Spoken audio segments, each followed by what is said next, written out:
अस्सलाम वालेकुम नाजरीन, आप देख रहे हैं आज न्यूज़। मैं हूं आपका मेज़बान राजा रज़ा।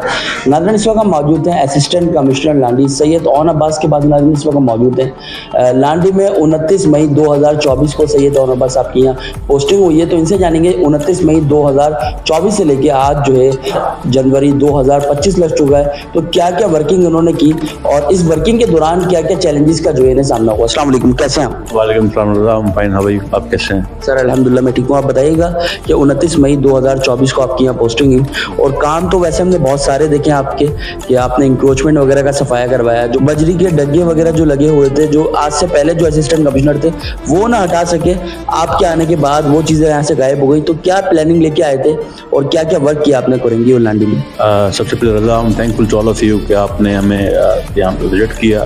Thanks for all this. देखिए जी, 29 मई को तो मेरी यहाँ पे पोस्टिंग हुई और Landhi seems to be one of the toughest stations of Karachi division. तो यहाँ पे भी वही मामला थे एंटी इंक्रोचमेंट के, मतलब जगह जगह ठेले पथारे, जगह जगह रेती बजरी के जो ये लगाते हैं स्टॉल्स वगैरह इलीगल सर्विस रोड्स पे, जो पब्लिक न्यूसेंस का तो मेन रीज़न है ही, उसके अलावा दूसरे भी उसके नुकसान हैं। तो यहाँ पे इलीगल जो सेल एंड परचेज होती थी रेती बजरी की कोरंगी नंबर 5 सर्विस रोड पे, गालिबन जो मेरे इल्म में है, आई थिंक वो 2001 से जारी हो सारी थी, जो मैंने what I have heard from the staff and other people of this sub division. तो सबसे पहले तो मैंने उनको 3 से 4 मरतबा वार्निंग्स भी इशू की कि आप यहाँ से चले जाएं, क्योंकि ये सर्विस रोड है और वो service road it was adjacent to the college. तो जो गवर्नमेंट डिग्री कॉलेज है उसके जो भी मतलब स्टूडेंट्स आते जाते थे उनके इन्वायरमेंट में भी एक असर पड़ता था, और दूसरा वो सर्विस रोड था। तो वहाँ पे आई थिंक अराउंड 20 से 25 को उनके इलीगल स्टॉल्स होंगे, जिनमें सर्विस रोड भी ब्लॉक था। पहले तो हमने उनको वार्निंग्स भी इशू की, वार्निंग के बाद हमने की लीगल कार्रवाई। उसमें मैंने 2 डंपर्स इम्पाउंड करवाए और we got an FIR launched against them. तो उसके बाद वो मामला ट्रायल में भी चला अल्हम्दुलिल्लाह। देन उन्होंने हमसे रिव्यू किया, हमने उनको दिया अल्टीमेटम के लिए ये 10 to 12 डेज आप अपना सामान है आप हटा लें। तो वो कार्रवाई इस तरह से सक्सेसफुल रही अल्हम्दुलिल्लाह। भी वहाँ पे किसी भी किस्म का रेती बजरी का इलीगल कारोबार नहीं होता। उसके साथ साथ एक हमारा ये रोड है जो 51C तक जाता है लांडी का, वहाँ पे भी सेम कार्रवाइयाँ थी। वहाँ से कुछ बंदों ने हटा के वो रेती बजरी वहाँ पे रोड में लगा के देखें। अब इन चीज़ों को अगर हम कोट करेंगे ना, तो हमारा मौक़िफ़ यही है कि हर बंदे के पास राइट है कि वो आप रेस्पेक्टफुली अपना कारोबार अपना बिजनेस कंडक्ट करें। आप इससे अगर इन चीज़ों को देख लेंगे ना, तो ये these are one sort of tax evasion. अब मैं आपको इससे मिलता जुलता एक वाक़या और बताऊं, 36वीं लांडी में, जहाँ पे आप लोगों की निशानदेही से ही हमें पता चला था कि सर्विस रोड के सामने है ग्रीन बेल्ट। तो ग्रीन बेल्ट पे एक तो 10 से 12 स्नोकर के क्लब्स भी बने हुए हैं और वहाँ पे 3 से 4 रेस्टोरेंट्स भी बने हुए हैं। इससे आप अंदाज़ा लगा लें, कराची के जैसे शहर में एक बंदा, अगर आप एक चाय का स्टॉल ही मैं आपको सजेस्ट करूँ लगाएंगे ना, then you have to get at least a shop on rent. अगर आप खरीद नहीं सकते तो उसको रेंट पे ले लेंगे, तो रेंट पे लेंगे तो उसका ही किराया आपको 80,000 to 1 लाख पड़ेगा। अब उसके बजाय आप आ जाते हैं उस पे अपना ग्रीन बेल्ट पे, आपने वहाँ पे अपना स्टॉल लगा दिया, आपने वहाँ पे अपनी गर्ल्स कुकिंग के लगा दी, 50-60 आपने तख्त और कुर्सियाँ लगा दी, पूरा का पूरा ग्रीन बेल्ट आपने ब्लॉक कर दिया। तो इससे स्टेट का कितना नुकसान हुआ, पब्लिक न्यूसेंस कितनी हुई, और तीसरा आप इलीगल अपना बिजनेस जमा के वहाँ बैठ गए। और उसके बाद में आपने क्या किया, आपने यू जस्ट गिव सिंपल चालान टू टाउन, 5,000 रुपये का आपने उसको चालान दे दिया। ये एक्स्ट्रा लैंड आप पहले उसको कैटेगराइज तो करें कि ग्रीन बेल्ट या फुटपाथ एक्स्ट्रा लैंड में आती है या नहीं। तो देन वी वेंट टू 36वीं लांडी में गए। वहाँ पे 11 से 12 स्नोकर के क्लब से हमने उनको तुड़वाया, क्योंकि वहाँ पे कंप्लेंट्स बहुत थी कि रात के टाइम पे ये हमारे जो इलाके के लोग हैं उन पर बड़ा असर वहाँ पे सुनने में ये आता था कि जुआ भी चलती थी। बहरहाल व्हाट्सएवर उनको हटवा दिया। और वहाँ पे जो ग्रीन बेल्ट पे रेस्टोरेंट थे बने, उनको हमने सबसे पहले वही स्टडी दी, 2 से 3 मरतबा वार्न किया। कि ये आपका अपना सामान है, आप इसको ले जाएं रिस्पेक्टफुली। हम आपकी हेल्प के लिए यहाँ पे हैं, आपकी खिदमत के लिए। तो एज अ लास्ट रिजॉर्ट वही हुआ कि मतलब हमें मजबूरन FIR भी लॉन्च करनी पड़ी और उनका सामान इम्पाउंड भी करना पड़ा। अब वहाँ पे अल्हम्दुलिल्लाह रेस्टोरेंट तो कोई भी नहीं है, लेकिन वहाँ पे एक पानी की या कोई और लाइन का काम चल रहा है। वो जैसे ही ख़त्म हो जाएगी तो वहाँ पे हम ट्री प्लांटेशन करवाएंगे। इसी तरह बहुत से और इलाके हैं जहाँ पे हमने एंटी इंक्रोचमेंट से के स्पेसिफिकली काम किया है। और इसके अलावा इलीगल सेल ऑफ वाटर, उस पर भी मैंने एक्सचेंज वाटर के साथ मिलकर एक कार्रवाई की थी। यहाँ पे एरिया का नाम तो मुझे भी स्पेसिफिकली याद नहीं, मिनी हाइड्रेंट्स बने हुए थे। उन मिनी हाइड्रेंट्स का काम ये था कि इलाके का पानी 36 में इलाके का पानी इलाके के लोगों को ही सेल करना।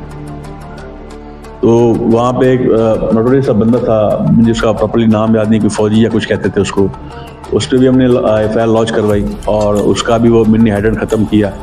उसके साथ साथ एडजेसेंट जैसे हम गलियों में हमें जाने का मौका मिला तो वी वर सरप्राइज। बहुत से ऐसे घर बने हुए थे जहाँ पे ज़मीन में पानी का 3,000 6,000 का बोर लगा हुआ है और वो पानी वहाँ से इलीगली सेल किया जा रहा है छोटी छोटी टैंकर्स में डाल के।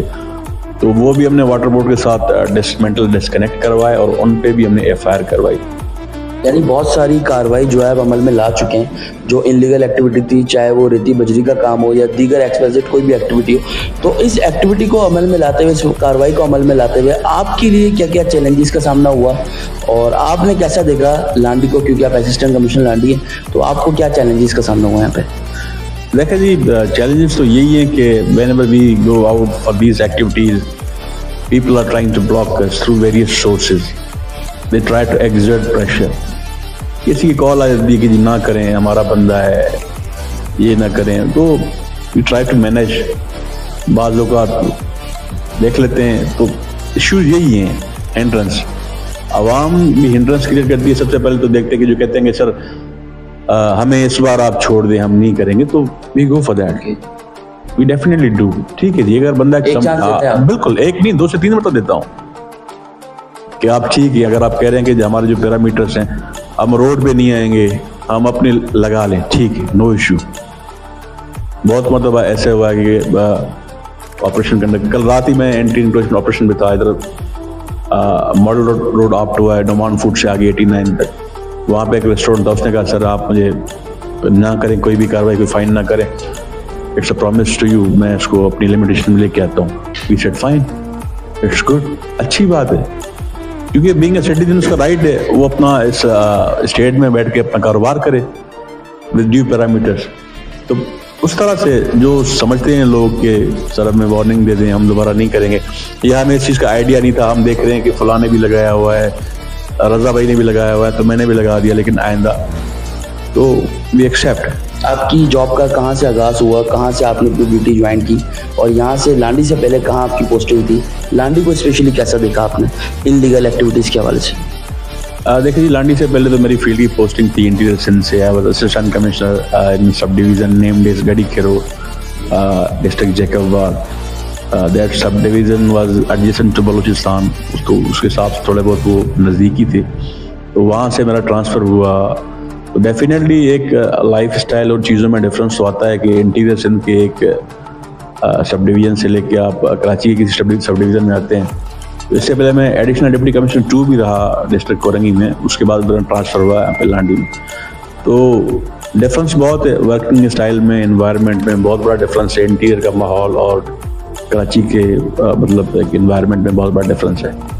नाज़रीन देख सकते हैं ये सीट जिस पे असिस्टेंट कमिश्नर लांडी सैयद ओन अब्बास मौजूद हैं, ये सीट है तो बहुत सॉफ्ट, लेकिन इस पर प्रेशर बहुत ज़्यादा होते हैं। जब ये सैयद ओन अब्बास अनलीगल एक्टिविटी जो रोक रहे होते हैं, उसको ब्लॉक कर रहे होते हैं, उस पर बहुत ज़्यादा कॉल्स भी आती हैं जैसे कि उन्होंने बताया। लेकिन उसके बावजूद सब चीज़ों को मैनेज करना और जो गवर्नमेंट के खिलाफ जो चीज़ें होती हैं उसकी रोकथाम करना, ये जो है ये अपनी अव्वलीन तरजीह समझते हैं। सबसे पहले चांस देते हैं कि बंदा सुधर जाए, मौका उसको फराहम करते हैं, लेकिन अगर नहीं वो सुधरता तो उसके नाम पर जो है FIR लॉन्च कर दी जाती है। इनकी स्पेशल एक्टिविटी पे माशाल्लाह है भी बहुत गुड लुकिंग।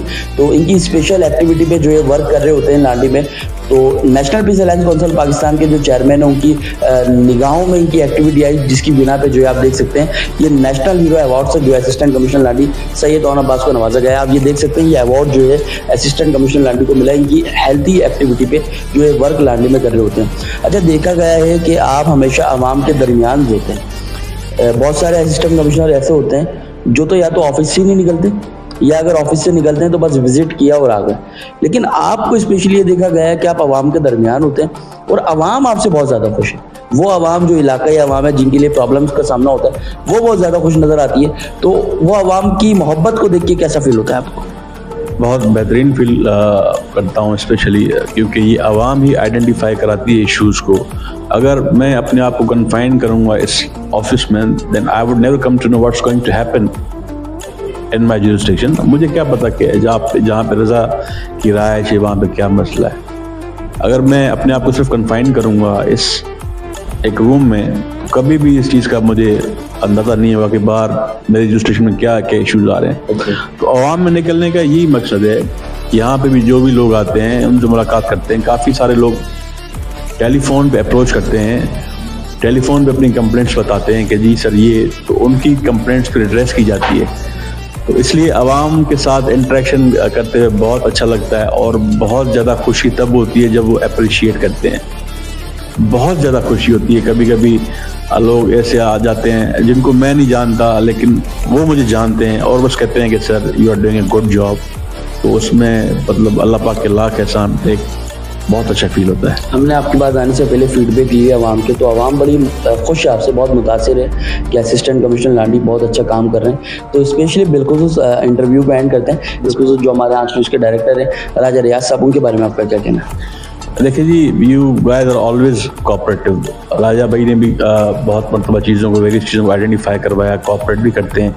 और मैं यही गुजारिश करूँगा कि देखें जी, हमारे दरवाजे या इवन आप रब्ता करें, जो भी इश्यूज़ हैं, आपके मसाइल हैं, अगर आप आ नहीं सकते तो आप फ़ोन पे रब्ता करें। फ़ोन पे नहीं कर सकते तो आप इन जैसे जो सोशल एक्टिविस्ट हैं, जो भी मतलब दोस्त हैं जिनकी हमारी तरफ ईजी एक्सेस है या जिनको पता है कि चीज़ों को कैसे एड्रेस किया जाता है, आप उनको बताएं, उनके थ्रू हमारे पास आएँ। अगर आप डायरेक्टली नहीं आ सकते, अगर आपके पास इतना टाइम नहीं है या देखते हैं कि हमारी मसरूफियत ज़्यादा है, अप्रोच करें, जो भी मसले हैं वो बताएं, उनका बैठ के हल निकालेंगे। Specially national peace alliance council Pakistan के बारे में क्या कहना है? फेडरल चेयरमैन सैयद मुदस्सिर जमशाद जो हमेशा अच्छी कारकर्दगी वाले लोगों को, जो डिपार्टमेंट के अफसरान हो या फिर प्राइवेट अफसरान हो, उन्हें अप्रिशिएट करते हैं, अवार्ड देते हैं, तो उनके बारे में क्या कहेंगे? नहीं, highly thankful to you, specially Shah साहब। उनसे तो मेरी पहले भी मुलाकात हो चुकी है जब मैं ADC2 था, और इनकी यही कोशिश रहती है कि जो बंदा, जो ऑफिसर काम करे उसको ये प्रमोट करते हैं।